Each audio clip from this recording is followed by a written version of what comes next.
Esse é o Mundo em Revolução e nós vamos falar agora da situação na Ucrânia, hoje dia 5 de março de 2024, 8 horas da manhã aqui no Rio de Janeiro, 1 hora da tarde lá em Kiev no momento que eu gravo esse vídeo, e tivemos mais um navio russo promovido a submarino de ontem para hoje. O navio Sergei Kotov é um navio patrulheiro, custou 100 milhões de dólares para os russos, é um navio novíssimo. Ele foi inaugurado em 2021, então um pouquinho antes da guerra, e é mais um que foi afundado pelos drones Magura V5 ucranianos, né? Aqueles drones de superfície do mar. Muito bacana isso daí. Teve um monte de explosão, foi nessa região aqui que aconteceu a explosão e o afundamento do Sergei Kotov.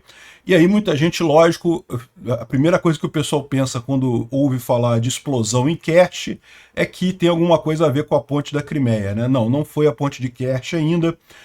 Ela chegou a ser interrompida, mas isso é padrão, sempre que tem ataque ucraniano na Crimeia, eles fecham a ponte da Crimeia.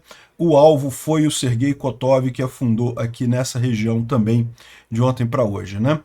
Ainda teve um helicóptero que estava no navio e também afundou. É o primeiro caso de um drone marinho que afunda uma aeronave, né? Também teve incêndio aqui em Belgorod. Os ucranianos atingiram uma refinaria, um depósito de óleo aqui, e está pegando fogo o depósito de óleo aqui em Belgorod. Isso é parte, certamente, desse esforço concentrado ucraniano dos últimos dias de atingir depósitos de óleo em vários lugares, aqui depósito de combustível em vários lugares, justamente para dificultar a situação russa aqui, que já está com falta de combustível. Com menos esses depósitos ainda fica mais complicado para eles, né? Na linha de frente, nenhuma alteração significativa de ontem para hoje, embora tenha havido um avanço russo aqui na região de Ivanivsk. É uma situação preocupante aqui, como vocês sabem, Ivanivsk e Bordanivka são as duas cidadezinhas pequenininhas que são fortalezas ucranianas e protegem Chasiv Yar, né? Chasiv Yar já foi evacuada pelos ucranianos, mas é uma cidade muito maior, então essas duas cidadezinhas aqui servem como um bastião de proteção. Infelizmente os russos entraram em Ivanivsk de ontem para hoje, né? Uma avaliação das reservas da Rússia mostra que ela tem dinheiro só para mais 12 meses de guerra. Toda a reserva russa está sendo comida para bancar esse esforço de guerra todo, né? Na faixa de 4,4 bilhões por mês. E isso tudo para resultados pífios como tomar Avdiivka, que praticamente não fez diferença nenhuma na linha de frente aqui. Se você olhar o mapa de antes da tomada de Avdiivka e depois da tomada de Avdiivka, você provavelmente não consegue mostrar o ponto que foi alterado no mapa, né? Isso mostra aquilo que eu falei para vocês, né? A questão toda é essa: quando a guerra se torna econômica, quando a guerra se torna de longo prazo, ela se torna basicamente econômica. O país que tiver mais condições de se mantém e o outro perde, né? E nesse caso, a Ucrânia evidentemente é menor do que a Rússia. Evidentemente, se dependesse apenas da Ucrânia, não conseguiria, mas com o apoio ocidental, a chance da Rússia conseguir alguma coisa é mínima nessa guerra. E desse desespero do Putin que surgem esses ataques aí malucos, tentando tomar o máximo de território possível e coisa e tal, porque ele sabe que ele não tem mais muito tempo para continuar nessa guerra, né? Vamos falar desses e outros assuntos em detalhes. Essas notícias foram sugeridas por Broccoli, eu de novo e várias outras pessoas. Obrigado aí ao pessoal que sugeriu as notícias lá no nosso site, no wrevolving.com. E obrigado a você que está assistindo o nosso vídeo. Se você gosta do nosso conteúdo, por favor, deixe o seu like e se inscreva aqui no canal, né? Pois bem, antes da gente entrar no assunto propriamente dito, vamos falar da nossa vaquinha, tá? A vaquinha continua acontecendo, ela vai até o dia 15 de março, e para você contribuir pode ser de duas formas: qualquer valor depositado no Pix ou qualquer valor depositado em Bitcoin, né? A vantagem do Bitcoin é que é anônimo, mas requer um pouco mais de conhecimento para usar. O código do Pix está aqui para quem quiser. Ou se preferir usar a chave, está aqui também. Eu vou deixar na descrição do vídeo também a chave, e pode usar o e-mail como chave, o wrevolving@gmail.com, que é o e-mail do canal. Vocês podem usar o e-mail também como chave do Pix para a vaquinha, tá? E já arrecadamos 60 mil reais entre Pix e Bitcoin, 60 mil reais. Muito obrigado aí a todo mundo que ajudou, mas vamos tentar chegar mais, né? Até dia 15 de março, acho que a gente consegue quadruplicar a meta e chegar nos 80 mil, pelo menos, né? Vamos fazer uma força aí, quem puder ajudar, eu agradeço imensamente, né? E aqui o Alex Silva mandou também umas imagens do treinamento dos brasileiros lá, de um grupo de brasileiros que está sendo treinado lá na Ucrânia, de novos combatentes que estão indo lá ajudar o esforço pela paz mundial contra a agressão, né? Aqui o pessoal fazendo treinamento com minas e coisa e tal. Então é isso daí, muito bacana os brasileiros que estão lutando lá na Ucrânia, e é esse pessoal que a gente está ajudando principalmente com a vaquinha, né? A vaquinha a gente vai comprar equipamentos e coisa e tal, colete à prova de bala, visão noturna. O exército ucraniano, ele fornece essas coisas para os soldados, mas isso nunca é o suficiente, sempre falta, as coisas quebram, tem desgaste grande, nunca tem visão noturna para todo mundo, então é importante a gente ajudar para garantir que eles vão estar bem equipados para lá e evitar ao máximo qualquer tipo de problema com soldados brasileiros lá na linha de frente, né? Então conto com a ajuda de vocês aí.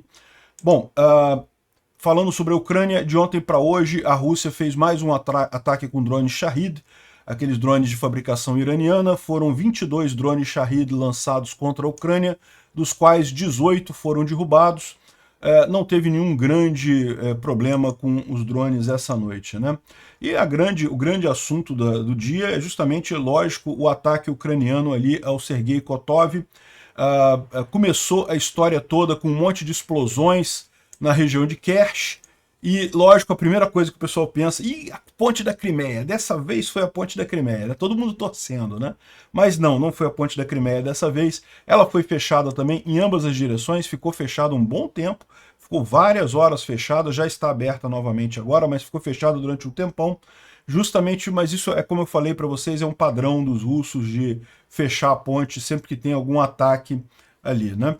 O grande ataque foi esse daqui, ó. Olha só, eu vou tocar o vídeo para vocês aqui. Esse aqui é o vídeo que mostra o momento em que o Sergei Kotov foi atingido lá no Estreito de Kerch, ou perto do Estreito de Kerch. Isso aqui é filmado a partir de um outro navio russo que estava ali na região.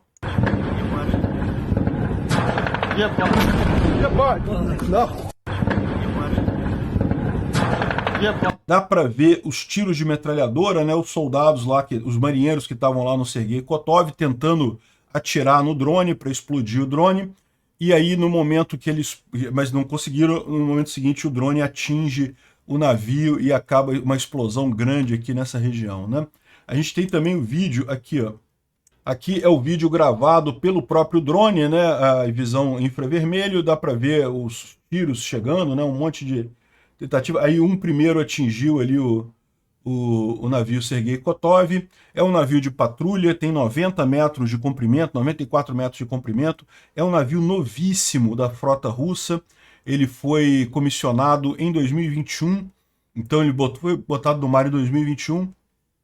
E aí, ó, mais um drone atingindo.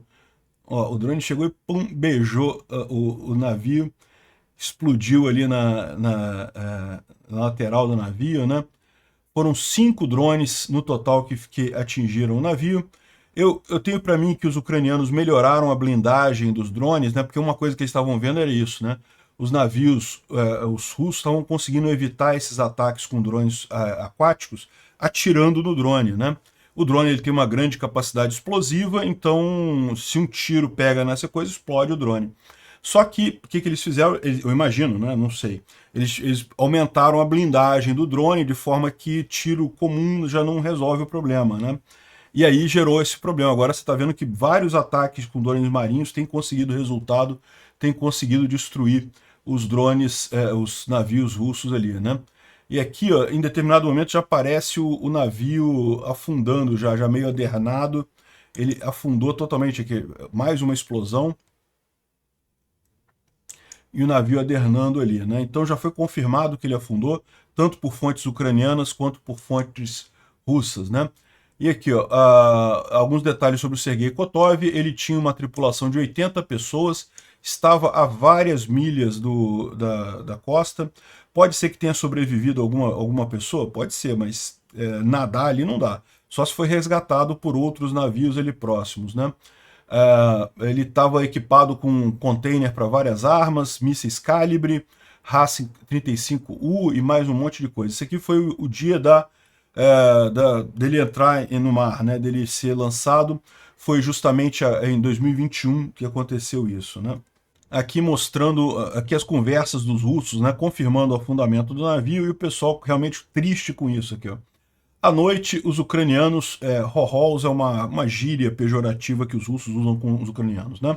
À noite, os ucranianos afundaram nosso navio de patrulha Sergei Kotov, atingido por drones marinhos, né?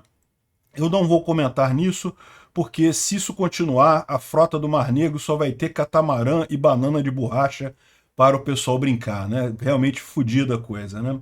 Ou seja, é isso daí. Pode separar umas bananas aí para o pessoal para os militares russos usarem, né? E aqui tem uma outra mensagem no Telegram russo dizendo que a tripulação está viva, mas a coisa mais importante tem um grande mais. Dois majores, os Siloviki e Belarusso, de Belarus, eles corretamente apontaram que existe a necessidade de equipar a nossa frota com artilharia montada, né, com metralhadoras mais poderosas ali. Mais cedo, nós teríamos rido se alguém nos dissesse quantos navios teriam sido destruídos pelos ucranianos, e agora não é mais caso de rir, né? Você não pode deixar as coisas desse jeito. Já é o terceiro ano e você precisa tratar os seus erros, consertar os seus erros.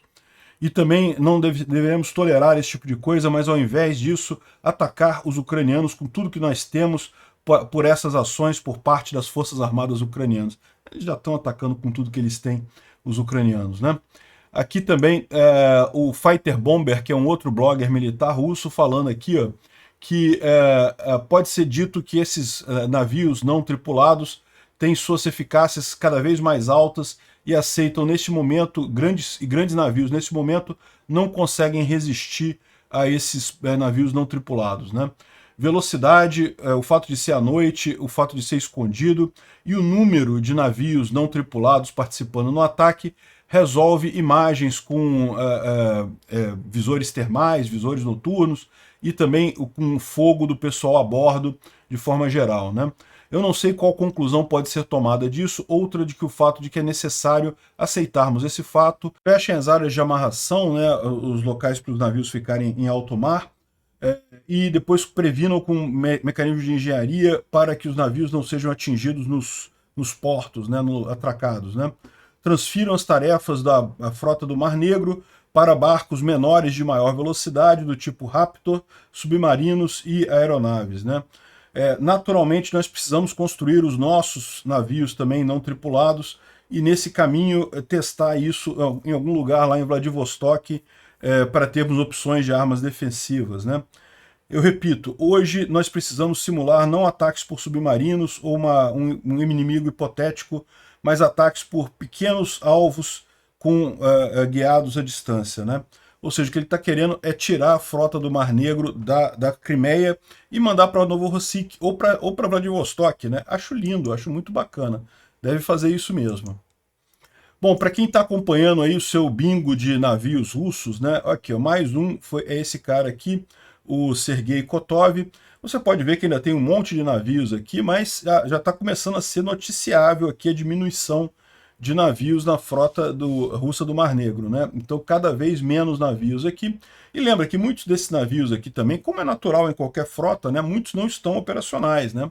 Muitos estão em manutenção e coisa e tal. Então, na verdade, isso aqui já é um ataque significativo à frota russa do Mar Negro, a ponto de que a Ucrânia continua exportando grãos agora e a Rússia não consegue fazer nada quanto a isso, né? E foi reportado também que nesse navio, no heliponto do navio, tinha um K-29, um helicóptero de transporte de combate K-29, né? Então, esse helicóptero afundou com o navio também. Então, mais uma destruição aí nessa frota do Mar Negro, e é muito curioso, porque é uma aeronave que foi derrubada por um drone marinho, né? Pela primeira vez uma coisa desse tipo. Já teve um monte de outros ataques aqui, eles estão falando isso aqui, ó, que tinha um K-39, o K-29 aqui também dentro do navio, né? Bom, além disso, surgiu essa imagem aqui da explosão lá no depósito de óleo de Belgorod. Então teve mais esse ataque aqui lá na região de Belgorod, mais um depósito de óleo atingido pelos ucranianos, né? Esse pegou fogo com vontade, não teve como os russos esconderem isso daqui. tem aqui mais imagens aqui dos dois tanques que pegaram fogo ali na região, mas sempre é muito mais do que isso, porque o tanque falha, aí espalha o óleo com a coisa pegando fogo, né? Enfim. Aqui a confirmação lá do 112, que é uma fonte de notícias lá da Rússia, né? Volta e meia tem imagens deles, você consegue ver pela... Eles colocam sempre o símbolo deles aqui, o 112. Então tem aqui confirmado que um depósito de óleo foi atacado no vilarejo de Dolgoi, na região de Belgorod, e pegou fogo, né? Dolgoi é mais distante aqui, não é pertinho, não, é nessa região aqui de Belgorod, mas o objetivo é o mesmo, né? O objetivo, tanto aqui, quanto na Crimeia, quanto nos outros ataques na Rússia, o que a Ucrânia pretende é dificultar o acesso russo a combustível, né?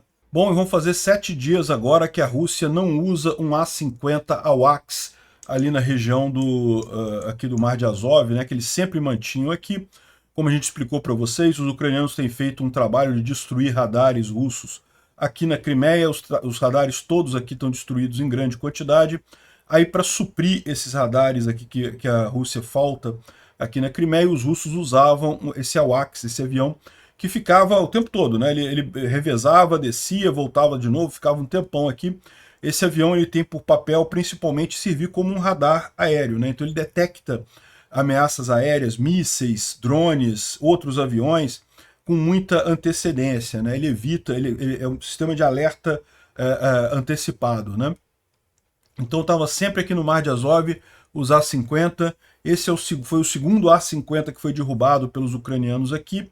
E aí agora os russos já estão há algum tempo sem A-50 patrulhando a região. Existe a informação, a gente sabe que tem 2 que funcionam e outros 4 que podem ser consertados. A Rússia tem 6 ainda, que ainda tem motor, né? Tem outras carcaças, mas as carcaças não tem nem motor, então não tem como botar para voar.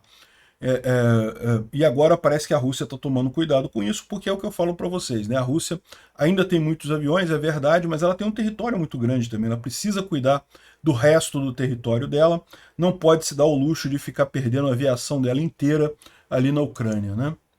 Bom, a gente teve a informação pela primeira vez que foi usado o AASM-250, uma bomba guiada de precisão fornecida pela França. Isso aqui foi usado em Cossack-Larerie, ali próximo de Krink, né, ali em Kherson.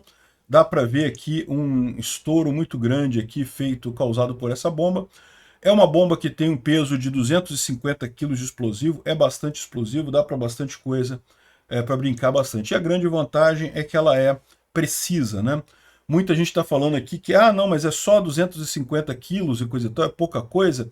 É pouco comparado com os 1.500 quilos que os russos usam o tempo todo lá na Ucrânia, né? A questão toda é a seguinte, as bombas dos russos realmente são muito maiores, mas têm muito menos precisão. Então, no final das contas, resolvem muito menos problema. Causam danos, destroem cidades e coisa e tal, mas na hora de atingir realmente a tropa ucraniana, fazer uma diferença, é difícil. Os russos têm que lançar um monte de bombas para uma delas conseguir achar um ucraniano ali e explodir o ucraniano, né? Então, uma bomba menor, com 250 quilos, mas que tem uma precisão mais alta, é algo muito mais importante. Na verdade, isso é uma diferença de doutrina entre o Ocidente e a Rússia, né? A Rússia aposta em produção em massa, produzir muita munição, muita coisa. A precisão não é tão grande, mas eles vão atirando um monte de coisa o tempo todo atirando e acabam atingindo alguma coisa, né? O Ocidente tem outras preocupações de evitar dano colateral, preocupação até de transporte, de economizar em transporte, né? E daí eles focam mais em munição, que tem uma precisão maior e por isso pode ser usado com uma carga menor, com um número menor de munições, né? Mas bacana saber que já tem essa bomba aqui sendo usada. Isso daí, junto com o HIMARS, vai fazer uma diferença muito grande aí nos próximos meses. Bom, aqui tem a imagem da destruição de um T-90M. T-90M é o tanque russo mais avançado que está sendo usado nessa batalha, né? O tanque Breakthrough, um tanque principal de ataque, coisa e tal. Em tese, a Rússia tem o T-14 Armata, mas nunca entrou numa guerra, nunca foi visto nessa guerra. Dizem que só tem 3 protótipos e tudo que eles fazem é desfilar na parada lá da Praça Vermelha todo dia 9 de maio, né? Enfim, o T-90M foi destruído aqui por um drone e olha só como é que o cara entrou ali. Ele entrou dentro do tanque e explodiu o tanque, destruiu o tanque completamente. Menos um T-90M ali na região, né? E isso daí mostra o problema dos russos com a questão dos tanques, né? Essa imagem aqui foi logo no início da guerra, foi um ataque em Brovary, ainda perto de Kiev, né? Os russos tentando chegar perto de Kiev, e aqui, olha só, quantidade de blindados. E aí sofreram uma emboscada pelos ucranianos aqui, perderam esses blindados todos, né? E na época o pessoal falava que não, que a Rússia nunca vai acabar o número de tanques da Rússia, que a Rússia tem 13 mil tanques, eu não sei o que é lá. E nesse meio tempo todo, a Rússia está perdendo tanque, está perdendo tanque, está perdendo tanque, está perdendo tanque, né?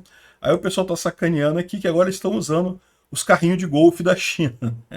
Não, é lógico, ainda tem muitos blindados russos, tá? Mas você já começa a notar que eles estão buscando alternativas, porque a verdade é que já não tem mais aquela quantidade de tanques que eles aceitavam perder no início da guerra, já estão tendo que recorrer agora para carrinho de golfe motorizado aqui da China que eles têm usado, né? A ideia disso daqui é simples, é ser um negócio mais rápido, então você substitui a blindagem, substitui a proteção do soldado por algo rápido, que seria mais efetivo, né? Mas o fato é que não resolve nada, continuam perdendo, continuam sendo destruídos em grande quantidade também. E aí o que acaba também é os russos ampliando muito o número de ataques a pé. Um monte de soldados sozinho, grupos de soldados tentando tomar posições ucranianas, e os resultados são os piores possíveis. Isso daqui foi um ataque próximo de Avdiivka, e os zumbis russos acabaram todos sendo mortos por munição cluster e munição normal, né? O fato dos ucranianos estarem usando mais um monte de munição cluster nos faz crer que chegou munição cluster para a Ucrânia, tá? Se você pegar os vídeos, os ucranianos tinham parado de usar porque estavam sem, né? Agora voltaram a usar, chegou aí uma leva de munição cluster para os ucranianos. Aqui, ó, mais munição cluster aqui nessa região. Aqui, ó, uma fileirinha de russos querendo avançar aqui. Aqui não tem a informação de onde é isso, em qual fronte que é, mas aí ó, já entra a munição cluster, já dá uma reduzida boa no número deles aqui. Um monte já ficou para trás, e aí depois eles botam mais munição cluster até limpar toda a infestação de pragas aqui da região, né? Aqui em Orlívka, vocês sabem, é uma das cidades que os ucranianos e russos estão disputando, e justamente os ucranianos atingiram aqui uma parte da cidade que está controlada pelos russos com HIMARS, né?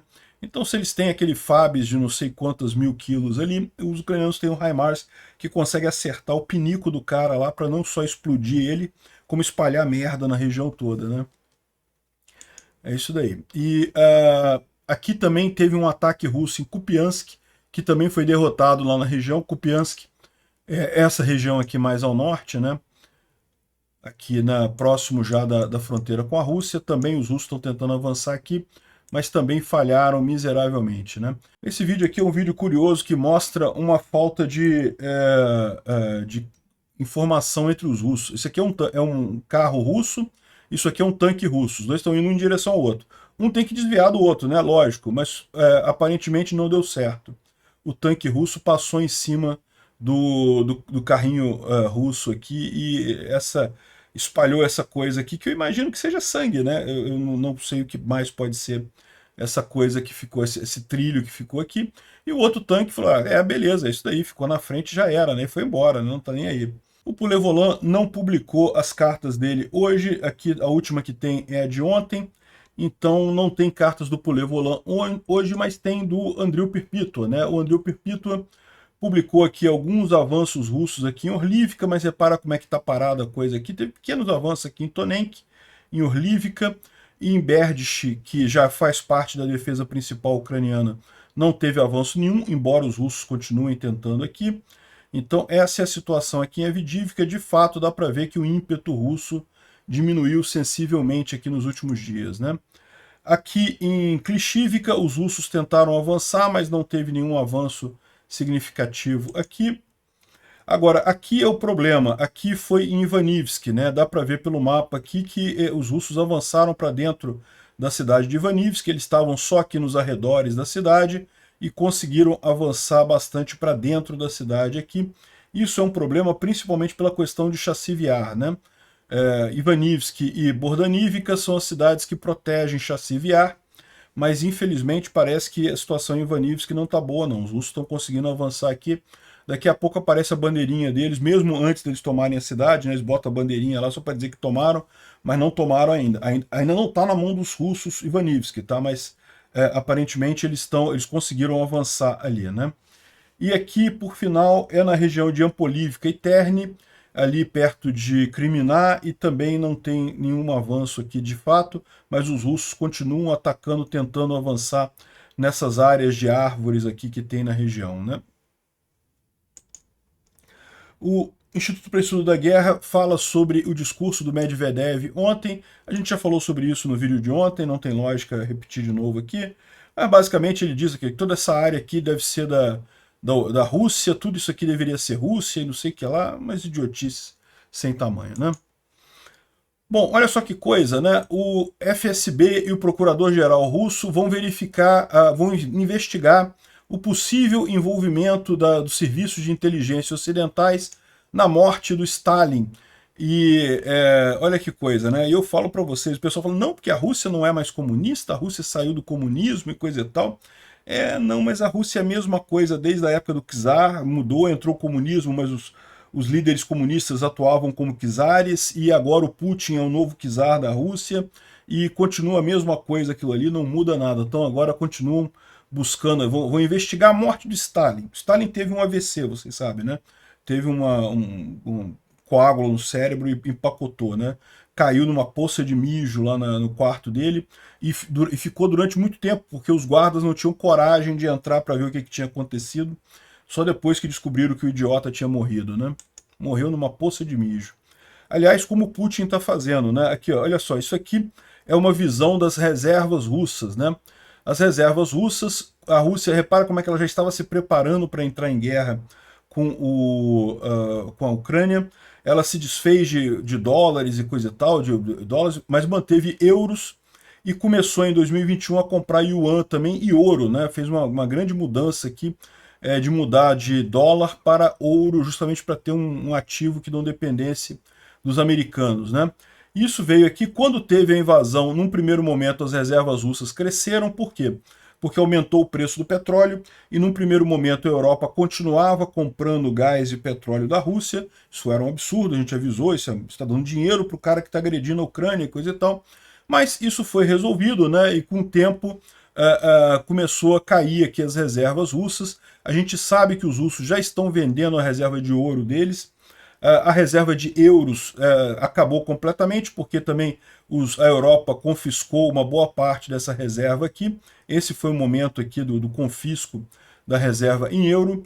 Então, ainda tem uma reserva residual em euro que eles têm em bancos russos, então que o governo russo ainda controla, mas está acabando. E yuan também está acabando, porque a Rússia compra muita coisa da China e de outros lugares, e está acabando isso daqui. E o próprio ouro também eles estão vendendo e está acabando, né? Ou seja, a Rússia está queimando 4,4 bilhões de dólares por mês, e nesse ritmo essa reserva acaba em 12 meses. Mas é lógico, o Putin sabe que ele não pode se dar o luxo de acabar totalmente a reserva. É daí que vem o desespero dele para parar essa guerra, para tentar um acordo de paz, para tentar alguma coisa e parar essa guerra, porque ele sabe que ele está caminhando em direção a um muro e vai acabar num beco sem saída, né? Houve uma discussão muito grande entre o Soloviev, que é um propagandista russo muito ligado ao Ministério da Defesa russo, é um apresentador de televisão famoso lá, tipo o William Bonner deles lá, e o 13º, que é um blogger militar russo, que é ligado ao Grupo Wagner, né? Vocês lembram quando os russos tomaram Bakhmut, foi por causa do Grupo Wagner, foi o Grupo Wagner que tomou Bakhmut, né? E agora o Solovyov está fazendo pouco disso, né? Dizendo que não, tomaram muito fácil, não sei o que lá. E o 13º reclamando dele aqui, né? Falando que, poxa, você está cometendo um desrespeito às centenas de homens que perderam a vida para tomar Bakhmut, coisa e tal. Enfim, aqui já continua esse conflito potencial ali naquela região entre o pessoal mais ligado ao Grupo Wagner e o pessoal ligado ao exército russo, né? Continua, mesmo depois da morte do Prigozhin, mesmo depois do fim do Grupo Wagner, né? Bom, Hoje mais cedo a Lituânia também entrou naquela coalizão liderada pela Tchequia, né, pela República Tcheca, que já incluiu a Alemanha também. A Alemanha também está contribuindo, todos vão contribuir para pagar com dinheiro, comprar munição para entregar para a Ucrânia, né? Isso é uma coisa excelente, são 800 mil cartuchos, né, de munição para artilharia, que seria uma coisa excelente para a Ucrânia nesse momento. Os próximos já devem chegar nas próximas semanas aí. Bom, alguns dias atrás a gente falou sobre um vazamento de uma reunião do alto comando alemão, né, em que eles discutiam a questão do envio do míssil Taurus para a Ucrânia, e o conteúdo dessa reunião vazou, o áudio do conteúdo dessa reunião vazou para os russos, e depois foi para a internet, todo mundo ficou sabendo.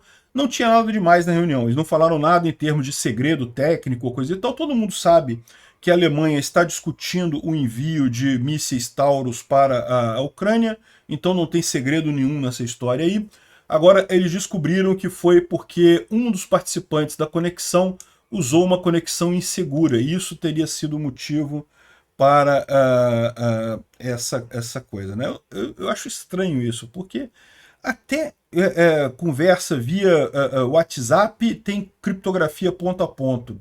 Como é que um sistema que é usado pelo exército alemão não vai ter criptografia ponto a ponto? E se tem criptografia ponto a ponto, a conexão não importa, a conexão você pode usar qualquer uma, né? Acho estranho isso daqui, mas enfim, é o que eles estão dizendo aqui, né? E finalmente saiu um artigo aqui no Atlantic Council falando sobre a rede de propagadores de desinformação russa aqui na América Latina. A gente sabe que tem grande, né, com o pessoal aqui da Russia Today, Sputnik e mais uma série de coisas, mas o curioso que traz esse exemplo aqui é que cada país, a desinformação russa, ela é associada com coisas próprias daquele país, né? Então, por exemplo, Venezuela é sobre o mundo multipolar, o BRICS, o imperialismo americano, não sei o que lá, e na Argentina é a desnazificação da Ucrânia, e a Guerra das Malvinas e não sei o que lá, enfim, cada país os russos fazem, né, gerenciam a coisa para aquele lugar, né? Aqui no Brasil, certamente a questão do wokeísmo, da lacração, o pessoal aqui acha, por algum motivo que eu não consigo entender, que a Rússia é um país conservador e coisa e tal. Aí botam foto do Zelensky, né, na época que ele era ator, né, vestido de forma provocante, fala assim, olha só como a Ucrânia é decadente, coisa e tal, o presidente deles é todo vestido de mulher e coisa e tal. Meu amigo, o Zelensky se veste de mulher, vestiu de mulher como ator, é verdade, tem um monte de coisa, ele nunca escondeu o passado dele como ator, e de fato fez um monte de coisa, mas na vida real, ele é casado com a mulher dele, mulher linda, diga-se de passagem, tem 2 filhos, um casamento firme, tradicional, há muitos anos são casados, desde a juventude, enquanto o Putin... Quem é a mulher do Putin? Você sabe quem é a mulher do Putin? Ele tem filho com um monte de amante, ele tem filho com um monte de mulher, e não sei o que lá, e se você... ele parece todo sériozão, montado num urso na propaganda russa, meu amigo, mas no final das contas, o Putin é um libertino mesmo, e estou para te dizer que em questão de usar drogas, acho muito mais provável o Putin usar do que o Zelensky. Enfim, ou seja, o importante disso daqui é isso, né? E também fala aqui, ó, a quantidade de jornais no Brasil que cotam o embaixador russo, que lógico só fala propaganda russa, né? Então, aqui, ó, os principais, ganhou o prêmio, o UOL. O UOL, putz, ganhou o prêmio de longe como a maior Russete do Brasil, né? Band.com, aqui tem outras coisas aqui, Fontoura Notícias, isso aí, Investing.com, olha só, hein? Investing.com é meio de direita isso daí, e mandando coisa Russete o tempo todo. CNN Brasil, Poder 360 e mais, né? Enfim, é o que eu falo para vocês, o pessoal acha que criticando a Ucrânia está sendo antissistema. Não, meu amigo. Criticando a Ucrânia, você está fazendo exatamente o que o sistema quer que você faça. Obrigado por assistir o vídeo até o final. Se gostou do conteúdo, não esqueça de deixar o seu like, isso ajuda o canal a crescer e a chegar para mais gente. Se não gostou, deixe o dislike e explique nos comentários como podemos melhorar. Comente também sugestões de temas que podemos trazer por aqui. Comentários insultuosos ou defendendo ditaduras e criminosos de guerra serão sumariamente bloqueados. Agradeço a compreensão. Se ainda não é inscrito no canal, considere se inscrever clicando no botão inscrever-se abaixo e marcando a campainha para todos os avisos. Se quiser ajudar o canal, veja no nosso site como você pode fazer isso.